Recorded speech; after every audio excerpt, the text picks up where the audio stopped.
Assalamualaikum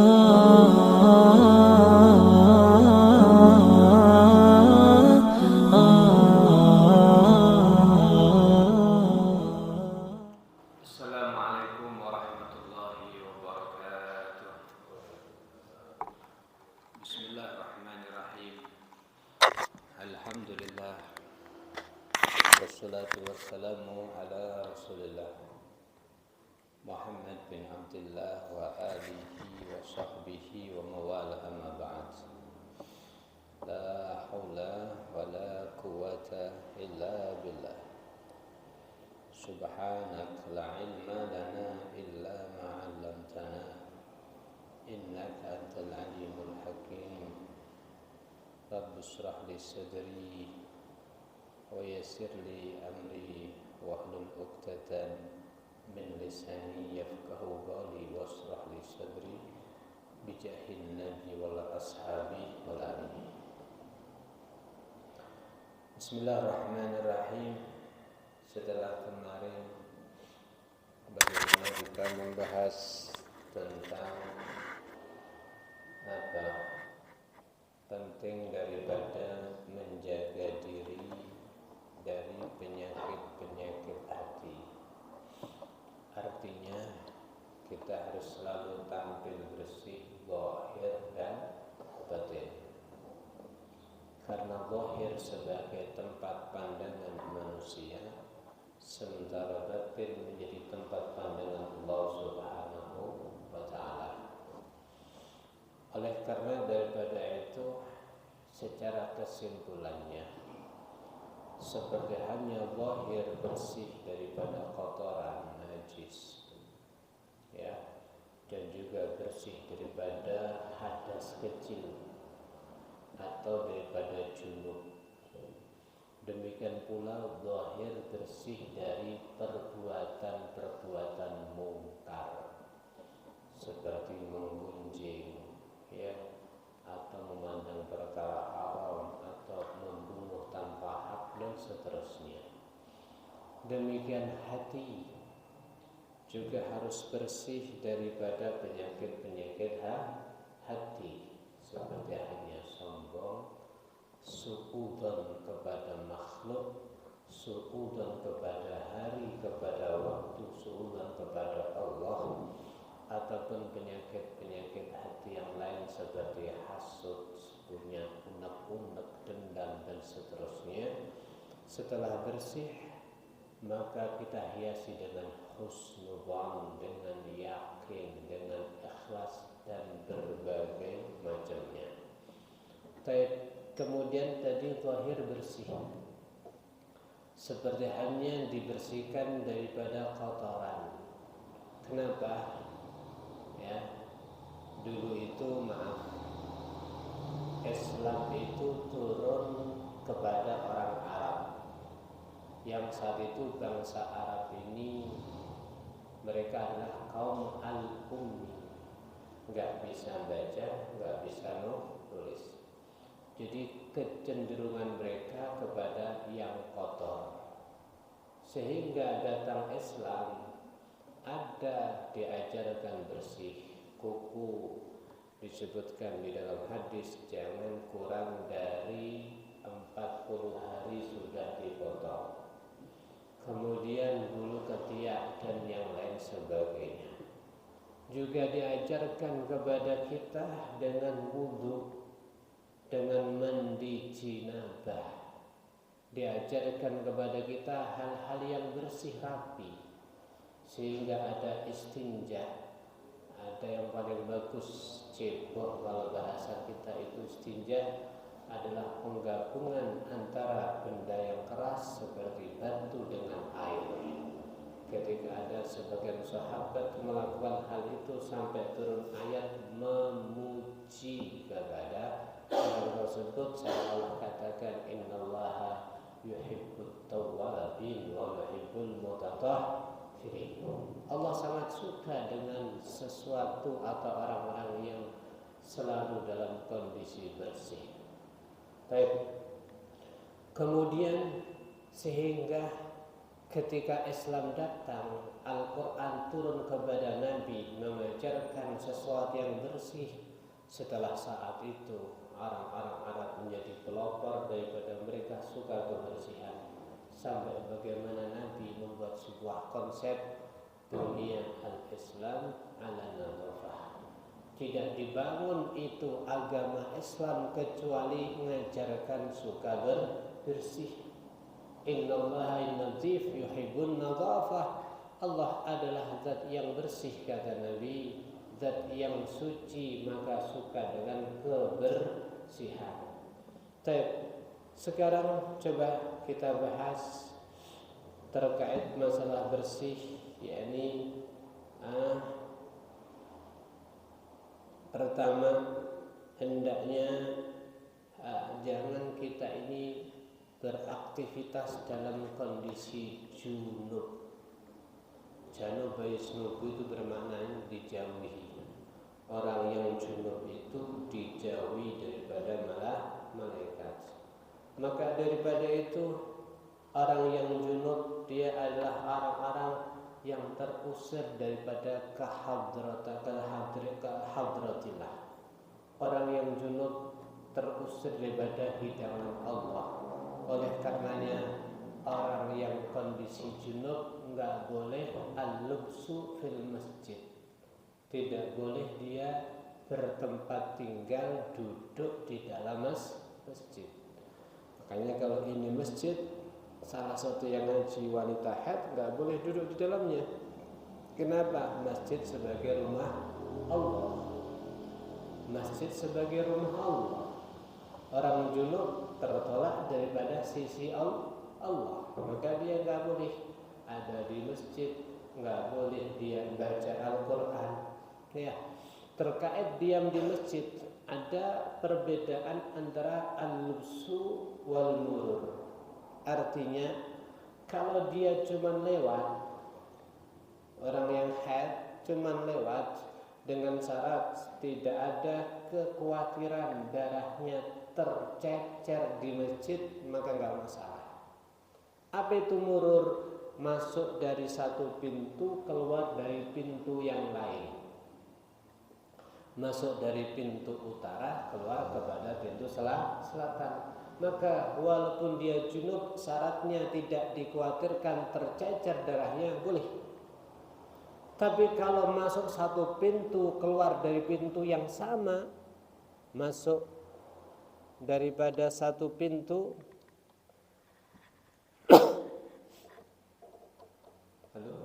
masuk daripada satu pintu, keluar daripada pintu yang sama, maka itu enggak boleh. Apalagi kalau dia al-muksu, bertempat tinggal ada di masjid. Sehingga daripada itu ya, sampai ada sebuah riwayat yang menyebutkan innal malaikata la tadkhul al-bait, sesungguhnya malaikat tidak akan masuk kepada sebuah rumah alladzi fihi al-junub, jika di dalam rumah itu ada orang junub. Maka daripada itu fa idza dhahabatil malaikah, kalau di dalam rumah ada orang junub berarti malaikat tidak bisa ada di situ. Kalau malaikat enggak bisa di situ, otomatis yang datang siapa? Setan min kulli nahiyah, dari segala sisi. Maka daripada itu beliau Al-Imamul Haddad menganjurkan kepada kita, ketika kamu adalah orang yang berkeluarga, harus melakukan hak kamu kepada istri kamu, berarti dalam kondisi junub, maka usahakan setelah itu segera mandi. Adem misalnya, apalagi Anda di daerah yang dingin, ya beliau alat penghangat biar tetap semangat. Jadi gak sumbut karaduse, jadi ya jangan. Itu kalau yang sudah tua-tua itu. Kalau yang muda sumbut saja semuanya. Berarti dari sini, kalaupun terpaksa Anda nggak bisa mandi, minimal jangan tidur dalam kondisi junub. Apa? Maaf, cuci itu kemaluan karena dia mulatoh, kotor. kemudian wudu, minimal itu. Ya, jangan sampai mungkin kita beraktivitas makan, minum, ngopi dengan santainya, padahal dalam kondisi junub. Jangan. Disebutkan yurisul faqr, bisa mengakibatkan menjadi fakir. Kemudian itu terkait masalah junub. Kemudian setelah itu hendaknya kalau kamu bukan orang yang junub, berarti juga bebaskan. Kalau dalam bahasa fikih, junub itu namanya hadas besar. Kemudian kalau bisa juga bebaskan diri kamu daripada hadas kecil. Hadas kecil itu muncul karena kentut, bersentuhan kulit lawan jenis yang bukan mahram, bertemu kulit dengan kulit dan seterusnya, ya sama-sama besar dan seterusnya, maka itulah penyebab daripada hadas kecil. Usahakan ketika batal wudu dan seterusnya. Cuman di sini ketika Anda kepengen al-mudawamah ala thaharah adalah sesuatu yang afdal, terus menerus dalam kondisi punya wudu, maka hindari makan yang suka menghasilkan gas seperti telo ya. Telo itu kan memicu gas. Ada apa ini? Jeladik kita ini ya. Hindari makan yang memicu kepada gas, karena obah ngentut. Ya, kemudian wudu, ngentut lagi, wudu lagi. Ya, kalau kamu sabar bolak-balik wudu gak apa-apa. Kalau kamu rasa berat, ya cari makanan-makanan yang tidak memicu kepada gas.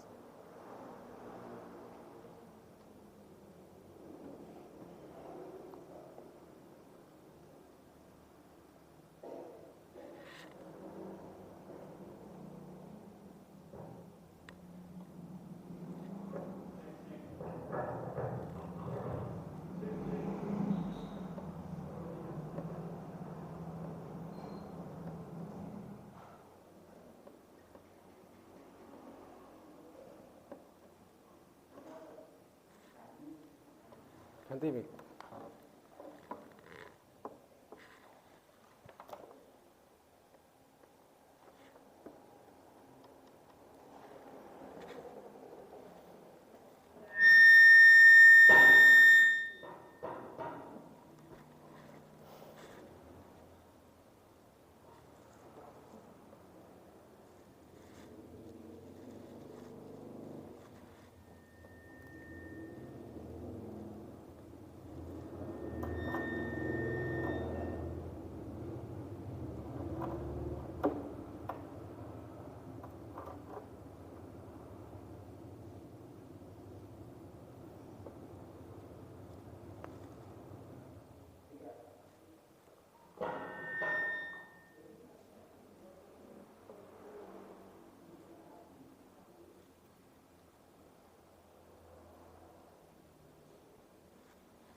Sudah. Baik. Kita teruskan. Jadi kalau bisa kondisikan kita nggak ada hadas besar juga nggak ada hadas kecil. Kenapa? Karena dikatakan semua amaliyah yang ketika kita kerjakan dalam kondisi itu maka jauh lebih afdal. Taruh kita kalau sholat memang kita harus punya wudu. Tapi kalau zikir atau amaliyah selain daripada berkaitan dengan sholat atau menyentuh Al-Quran, maka wudu sekedar anjuran. Walaupun anjuran, akan tetapi ketika kita kerjakan dalam kondisi punya wudu, itu jauh lebih afdal. Kenapa demikian?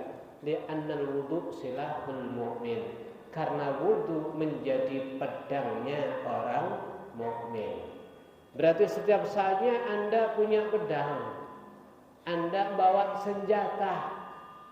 Ketika Anda harus menghadapi dua musuh yang gak ada henti-hentinya menggoda kita, nafsu, yakni syahwat atau setan, maka Anda selalu dengan pedang Anda. Insya Allah, maka tidak akan ada bahaya yang bisa mengganggu kepada Anda. Sufhada Nabiullah Musa alaihissalam mendapatkan satu wejangan daripada Allah Subhanahu wa ta'ala. Apa kata Allah? Ya Musa, idza asabatka al-musibah wa anta ala ghairil wudu fala talumanna illa nafsak atau kama qala. Wahai Musa, kalau seandainya menimpa kepada kamu sebuah musibah dan sementara kamu tidak dalam kondisi punya wudu, maka jangan salahkan kecuali diri kamu sendiri. Kenapa? Kamu gak punya hadar, kamu gak punya pelindung, gak punya perisai, kamu gak bawa pedang. Sehingga kalau orang dia hidup di lingkungan yang masih belum aman, lingkungan perang, banyak perampok dan sebagainya. Kalau Anda tanpa senjata, maka akan memicu orang lain untuk mengganggu kepada Anda, memicu kepada musuh untuk berbuat jahat kepada Anda. Tapi walaupun Anda tidak punya niat jahat dengan pedang yang Anda bawa, minimal musuh mau mengganggu berpikir dua kali lipat. Demikian ketika kita berhidup secara umum di masyarakat, kita bersosial, kita bekerja, kita berumah tangga, kita bermuasyarah dengan berbagai macam lapisan dan kenalan dan akidah dan sebagainya. Sementara kita punya wudu, maka insya Allah seakan-akan kita akan selamat daripada beberapa musibah-musibah.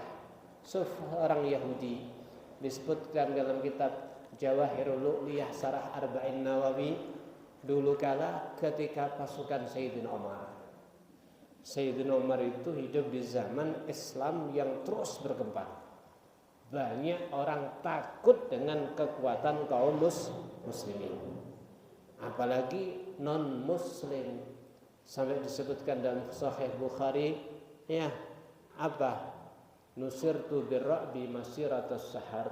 Kami umat Muhammad, gambaran Nabi, Allah menolong kepada kami musuh yang akan kami serang sebelum kedatangan kami 1 bulan, mereka udah gemetar. Maka orang Yahudi ketika ada di rumah, maka berhenti di depan rumah pasukan Sayyidina Umar, ketakutan yang ada di rumah. Apalagi pasukan Sayyidina Umar ketuk pintu, gak ada niatan jahat, hanya meminta air karena pasukan itu sedang kehabisan air. Maka si Yahudi tidak segera membuka pintu sebelum seluruh keluarganya disuruh wudu.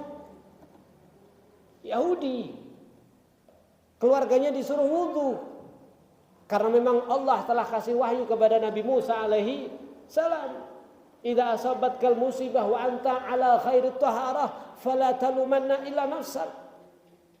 Ya Musa, kata Allah, kalau menimpa kepada kamu musibah sementara kamu gak punya wudu, jangan salahkan kecuali diri kamu sendiri. Dari sini orang Yahudi seperti mendapatkan sebuah wasiat daripada nabinya yang dia imani, Nabi Musa alaihissalam. Apa?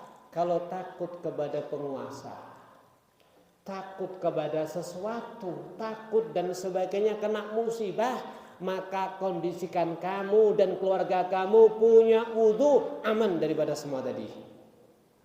Maka si Yahudi tidak segera membuka pintu sebelum semua anak istrinya telah sempurna melaksanakan wudu, baru dibuka. Pasukan Sayyidina Umar balik bertanya, ada apa kalian lambat membuka kami dari tadi? Kami datang ke sini nggak ada tujuan macam-macam, kami minta air. Maka bagaimana enggak Anda ada di depan rumah, kami gemetar satu rumah. Lebih-lebih Anda ketuk pintu rumah kami. Bisa dibayangkan datang kepada rumah kita 1 kompi, 2 kompi tentara dengan senjata lengkap sak tank ya buat dredeg mboten sampean. Halo. Padahal sampean duduk bantar tokel ya. Anda nggak punya kasus. Cuman lewat saja mampir mau tanya misalkan Surabaya lurus nopo menggok misalnya wis dredeg lah. Ya, sudah gemeter gitu. Oleh karena daripada hal itu silah. Seperti mungkin kita safar. Kita bepergian. Laisa lana anis. Kita enggak punya pelindung, kita enggak punya penenang, kita enggak punya saudara, munfaridan sendiri. Di tengah kereta, di tengah kapal, di tengah perjalanan yang gelap, yang sepi dan sebagainya, maka kondisikan punya wudu. Iya, kondisikan punya wudu. Aman insyaallah. Masya Allah. Yang jelas man ahsanal wudu ahsana as-shalah. Kalau wudu itu bagus, sholatnya pasti bagus. Kalau wudunya tergesa-gesa, sholatnya apa? Tergesa-gesa. Kalau wudunya acak-acak, sholatnya apa? Acak-acak. Kalau udah sholatnya nggak bener, maka bagaimana jadi solusi daripada rezeki Anda? Ya, mur ahlaka bis salati wastabir 'alaiha. Ya, la nas'aluka rizqan nahnu narzuquk. Perintahkan keluarga kamu untuk salat, suruh sabar mengerjakan salat. Kami tidak bertanya tentang rezeki, akan tetapi kami Allah yang kasih rezeki. Abu Hurairah ashabu sufah, pemimpin orang yang ada di emperan Masjid Nabawi, nggak punya rumah, nggak punya pekerjaan, bahkan buat makan nggak ada. Pernah beliau jatuh pingsan karena nggak makan berhari-hari. Hingga pada dasarnya ketika dia bangun jatuh, dipikir orang ayanan. Asobahum sor, ini kayaknya ayanan ini. Apa? Epilepsi. Ayanan ya. Maka katanya, ini junun ini, gila ini. Laisal junun walakin ju. Kata Abu Hurairah, saya bukan orang gila, tapi lapar. Ini Abu Hurairah. Ya, kemudian dalam satu riwayat bahkan apa? Buat nutup auratnya saja nggak ada kain kecuali hanya ma baina surah wa rukbah. Antara pusar sama lutut. Tapi suatu ketika Abu Hurairah bersisi apa untuk ngilangi daripada sisinya pakai kain katun, padahal kain yang mahal saat itu. Ada orang berkata bakhin Abu Hurairah, ente istimewa Abu Hurairah kayak kalingan dhisik to sampean. Mangan gak iso. Kelamben aja enggak bener. Sekarang kain katun mahal cuman buat untuk menghilangkan ingus. Kenapa? Abu Hurairah dipanggil sama Nabi Muhammad SAW. Ya Abahir, wahai Abu Hurairah, mur ahlaka bis salati ya'tika rizqu min haitsu la yahtasib. Perintahkan keluarga kamu sholat yang benar, rezekinya akan datang dari arah yang enggak disangka-sangka. Kemudian hari Abu Hurairah diangkat jadi gubernur. Subhanallah. Jadi kalau orang baik, wudunya, sholatnya akan baik. Kalau sholatnya baik, urusan agama dan dunyawiyahnya akan diperbaiki oleh Allah Subhanahu wa Ta'ala. Kalau wudunya enggak benar, enggak. Ikhwani yang dirahmati oleh Allah Subhanahu wa Ta'ala, para ulama kita, para pendahulu kita, bagaimana ketika mereka sudah wudu, kadang-kadang wudu bisa 1 jam. Sabar, apa sebabnya?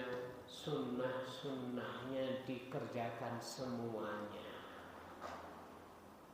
Ya, sunnah-sunnahnya dikerjakan semuanya. Memang yang paling bagus kerjakan dengan sempurna sunnahnya, adabnya, seperti disebutkan dalam satu hadis daripada Nabi Muhammad SAW. Ya, la yusbih abdun al-wudu illa ghufira lahu ma taqaddama min dhanbihi wa ma ta'akhkhar. tidak menyempurnakan seorang hamba dengan wudunya, kecuali Allah akan mengampuni dosa yang lewat dan akan datang. Luar biasa. Ya, as-shalah khairu wudu wala yuhafid 'alal wudu illal mu'min. Enggak diberi kemampuan untuk selalu bisa menjaga dalam kondisi punya wudu, batal wudu lagi, kecuali orang mukmin. Dulu waktu kita masih mondok kita berusaha, tapi kalau sudah berkeluarga berat. Gila begini. Kalau udah berkeluarga apa? Berat. Oh bahaya mentut. Mari mentut kudu nguyuh yang jadi nguyuh tok berbuyar. Harusnya tradisikan kalau ke kamar mandi kencing atau berak enggak keluar kecuali wudu terlebih dahulu. Tradisikan. Memang ketika kita berkeluarga banyak yang kita ngurus sana ya. Terlalu lama kamar mandi anak udah jerit misal. Kita ngurus pekerjaan, kita berinteraksi dengan masyarakat dan yang lain sebagainya. Tenang, lalui semuanya dalam keadaan wudu. Maka luar biasa. La yuhafid 'alal wudu ilal mu'min. Ini persaksian daripada Nabi Muhammad. Nabi menjadi saksinya, enggak bisa menjaga wudu terus-menerus kecuali orang mukmin. Kalau kita ngaku mukmin enggak bisa, ya berarti mukmin-mukminan kalau bahasanya. Oleh karena daripada itu, Masya Allah, perhatikan wudu. Man kata Nabi, tawadhu fa ahsanul wudu. Ada orang wudu, kemudian dia memperbaiki wudunya. Ya, kharajat khatayahu min jasadih. Maka dosanya keluar melalui jasad tersebut hatta takhruja min adfarih. Sampai keluar daripada bawah kukunya. Dia basuh tangan, maka dosa yang dilakukan daripada tangan keluar. Dia basuh wajah, di wajah ada mata dan ada lisan yang sering berbuat dosa. Mata zinanya memandang sesuatu yang diharamkan oleh Allah Subhanahu wa ta'ala, maka dibuat wudu, dosanya hilang. Lisan demikian. Ya, hidung mungkin mencium sesuatu yang tidak dihalalkan oleh Allah, maka hilang. Beda kalau ghibah, menggunjing, jangan dipikir rasan-rasan warak mari ae wudu wis gentek dosane. Ghibah itu dosa, satu nyalai aturan agama, kedua nyakitin kepada yang dighibahi, yang digunjing. Berarti enggak bisa diampuni oleh Allah sebelum si yang digunjing memaafkannya. Artinya dosa apa ya? Dosa-dosa selain itu. Dosa kita kepada Allah Subhanahu wa ta'ala. Dosa wajah hilang, tangan hilang, kaki hilang. Ini dengan wudu. Luar biasa. Ikhwan yang dirahmati Allah Subhanahu wa ta'ala. Berarti wudu ya. Apalagi kalau Anda suka wudu, munawwar Anda. Wajah Anda bercahaya nanti. Mungkin Allah akan buat petung gampang ditombo ya. Banyak orang yang akan suka percaya kepada Anda, kasih amanah kepada Anda. Ini tutup wajah-wajah bajingan. Memang bajingan itu ada wajahnya ya, ada ciri khas. Mungkin orang nggak pernah wudu. Sehingga orang itu Anda datang tuh, padahal Anda datang mau sedekah, sudah dicurigai ya artinya bagi modus apa nah ini. Di modus nih. Masya Allah. Ikhwani yang dirahmati Allah Subhanahu wa ta'ala. Baik. Kemudian kalau wudu, jangan lupa kerjakan sunnah-sunnah daripada wudu. Mungkin kita baca doa, menghadap kiblat, mengangkat tangan hatta yura ibtah, sampai terlihat apa ini putih-putih daripada ketiak. Ini disunahkan wajah memandang kepada langit. Artinya kalau Anda di dalam rumah, langit-langit rumah ya berarti ini. asyhadu an la ilaha illallah wa la syarika lahu wa asyhadu anna Muhammad abduhu wa rasulullah. Allahumma ij'alni tawwabin waj'alni minal mutatahhirin. Ya, ada riwayat lagi waj'alni min ibadikas shalihin. Kemudian disunahkan lagi baca itu semuanya. Perhatikan wudu ini, kalau kita lihat di dalam ayat Al-Quran, ketika Allah Subhanahu wa ta'ala perintahkan kepada kita masalah wudu, bagaimana Allah turunkan kepada kita ayat dengan detail dan jelas. Ketika Allah perintahkan kepada kita sholat, Allah cuma apa? Aqimus sholat, tunaikan sholat.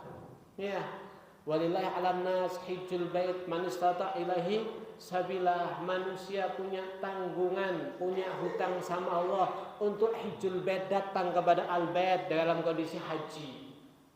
Pokoknya kalau perintah haji, sholat, puasa, zakat, perintahnya simple, nggak ada kejelasan. Tapi ketika Allah perintahkan kepada kita wudu, maka dijelaskan dengan detail.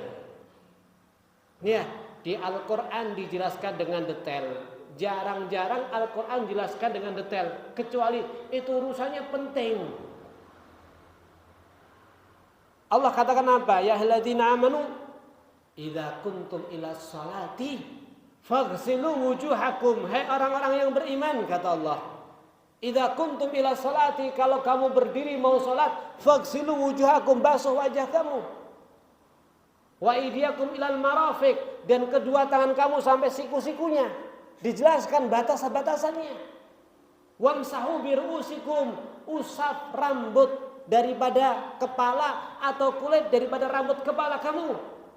Warjulakum ilal ka'bain, dan kedua kaki kamu sampai mata kakinya. Detail jelas. Basuh wajah, tangan, kedua tangan sampai siku-siku, mengusap. Ya, beridanya faghsilu sama wamsahu. Kalau membasuh itu ada air yang sekira bisa mengalir. Tapi bukan berarti ngalir terus. Ada orang memaknai wudu itu kayak panturan, kayak selang, jadi dialirkan gini. Bukan. Anda ngambil satu cibuk ini, kemudian Anda ratakan. Ya, ini udah masuk kategori membasuh. Lah apa bedanya dengan mashu, ngusap?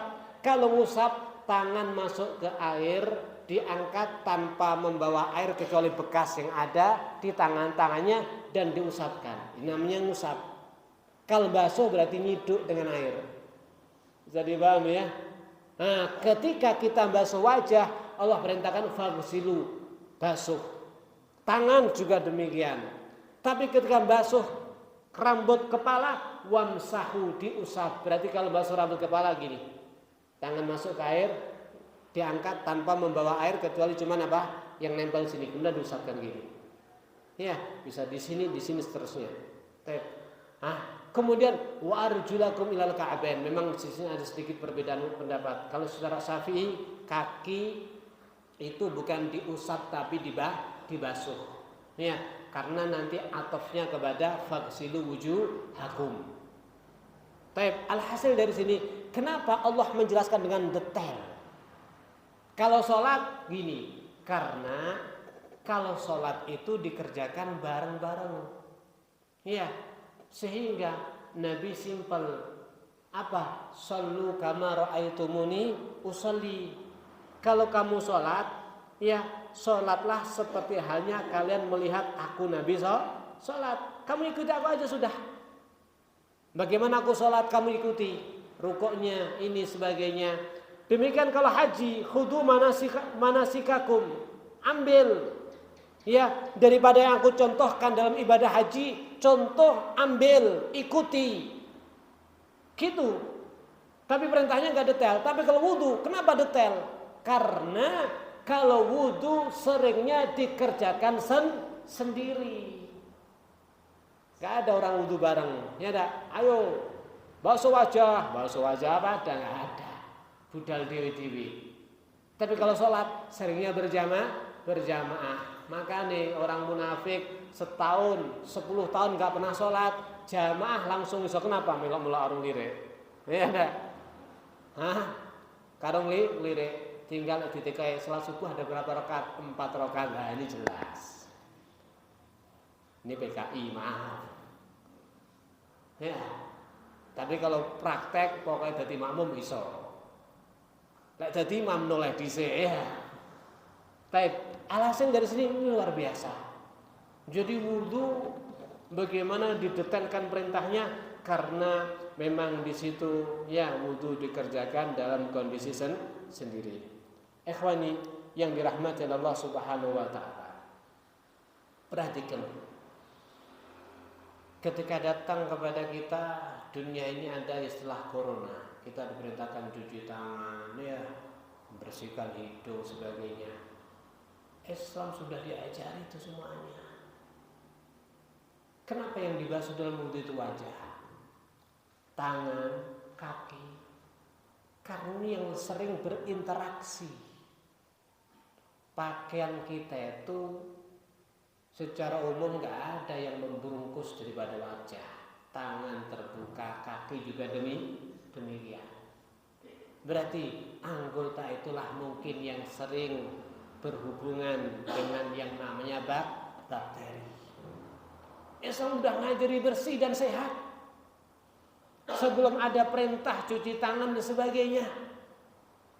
Ya, subhanallah, bagaimana hidung Anda sudah diajari untuk membersihkan, bagaimana mulut yang penuh dengan bakteri, bagaimana diajari untuk dikumuri. Ada siwak, laula anna syukka ala ummati la amartuhum bisiwak inda kulli wudu. Kalau seandainya aku enggak takut memberatkan sama umat ini, niscaya aku perintahkan selalu siwak setiap dia wudu. Bukan sekedar kumur tapi diswaki, dibersihkan. Jadi kenapa? Apa hikmahnya? Ada mengatakan itu ada hikmah. Ada mengatakan ya sudah itu ta'abudi, perintahnya seperti itu, udah aja kerjakan. Ya. Tapi ada juga mengatakan ya sudah. Makanya kalau wajah diusap, dibasuh, air mengalir, tangan demikian, kaki demikian. Tapi kalau kepala, kenapa cuma diusap? Ya mungkin dia sering pakai imamah. Ya, kalau sunnahnya Nabi kan pakai imamah. Artinya kepala selalu apa? Terbungkus. Sehingga ya cukup diusap aja dah. Alhasil subhanallah, semua amaliyah, semua pekerjaan yang ada dalam Islam selalu memiliki hikmah, memiliki sesuatu yang manfaat kepada kita, sadar tidak sadar. Anda kasih satu contoh. Ada satu hadis, Nabi berkata, sumu tasihu. Puasa kamu maka kamu akan sehat. Wah, ini kalau secara kedokteran ternyata tubuh itu kalau terus dia masuk kepada tubuh makan dan makan, maka dia tidak memiliki antibodi yang kuat. Tapi kalau dia diistirahatkan selama kurang lebih 12 jam, tubuh ini memiliki kecerdasan yang luar biasa. Dia memiliki efek, memiliki cepat nangkap, ya, memiliki luar biasa cerdas tubuh kita itu. Dari bagaimana dia bisa mengolah, bagaimana menolak bakteri, penyakit dan seterusnya. Ketika selama 12 jam setelah diteliti daripada kedokteran nggak ada makanan atau minuman sedikit pun yang masuk, maka dia membentuk antibodi yang kuat. Ya, membentuk antibodi yang sangat kuat sehingga nggak mudah sakit. Makanya Nabi berkata, sumu tasihu, kamu puasa semakin sehat. Kita sering ketemu orang dia punya banyak penyakit, ya sudah sangat banyak berobat ke sana ke sini, yang ada nggak ada perubahan, penyakitnya semakin parah dan seterusnya. Ternyata dia bisa hidup nyantai, sehat, solusinya cuma satu, puasa. Setelah puasa, berarti subhanallah, agama itu perintahnya ada hikmah. Tahu tidak tahu ada hikmah yang luar biasa. Kenapa Nabi berkata, inna fis sholati la shifa. Sesungguhnya di dalam sholat itu ada obat. Loh, sholat juga ada obat. Kalau puasa bisa menjadi sehat. Sholat ada obat. Sehingga para ahli kedokteran mengatakan, kalau seandainya Anda tahu puasa bisa menjadikan obat, maka mungkin Anda nggak puasa di waktu yang wajib saja. Anda akan ambil puasa-puasa sunnah itu. Karena efeknya sehatnya luar biasa. Demikian di dalam sholat ada syifa, ada obat. Kita ini kalau tegang terus, ibarat mesin itu muni terus. Mesin muni terus ya kobong. Dulu waktu masih usum telepon gratis, daftar sekian telepon gratis los 1 hari, itu ada sampai telepon cewek sampai kobong. Ya full makanya. Demikian kalau kita beraktivitas, sholat itu menetral. Anda lupakan sejenak urusan daripada duniawi Anda. Urusan semuanya netral menghadap kepada Allah. Yang Anda menyatakan dalam sholat Anda, inna sholati wa nusuki wa mahyaya wa mamati lillahi rabbil alamin. Sholatku, matiku, hidupku, ibadahku semua untuk Rabb. Anda tidak lagi terkaitan urusan pada sholatnya, dia refresh. Makanya inna fis sholati la syifa, kata Nabi. Sesungguhnya di dalam sholat ada obat. Kenapa? Nggak ada anggota tubuh yang tidak bergerak. Semuanya bekerja. Lisan harus talafut mengucapkan, mungkin takbiratul ihram, mungkin Fatihah. Telinga mendengarkan, hati konsentrasi menerjemahkan. Semuanya. Kaki menerima beban daripada tubuh, mata memandang tempat sujud, semuanya. Hingga leher ini kalau Anda senam, kan ada gerak-gerak seperti ini. Salat kita juga gitu. Subhanallah. Jadi kalau ahlus shalah sampai dikatakan oleh Al-Imam Ibnul Qayyim dalam kitab Zadul Ma'ad, sebenarnya mau kita bahas tapi panjang. Apa dikatakan? Kalau ada orang kesehatannya nggak jelas, mungkin sholatnya belum maksimal. Kalau ada orang kesehatannya nggak jelas, banyak sakit, mungkin sholatnya belum maksimal. Karena Nabi ngomong sholat ada obat. Kok bisa ada penyakit yang nempel sama kamu setiap hari sholat kok? Subhanallah, ya koreksi dah. Walhamdulillahirabbil alamin. Khalas, kita ikuti agama semuanya, maka kita jadi hidup yang bahagia dunia akhirat, sehat zahir wal batin, rezeki lancar, hajat terpenuhi. Amin Allahumma amin. Walhamdulillahirabbil alamin. Hadza minni wa lakum. Assalamualaikum.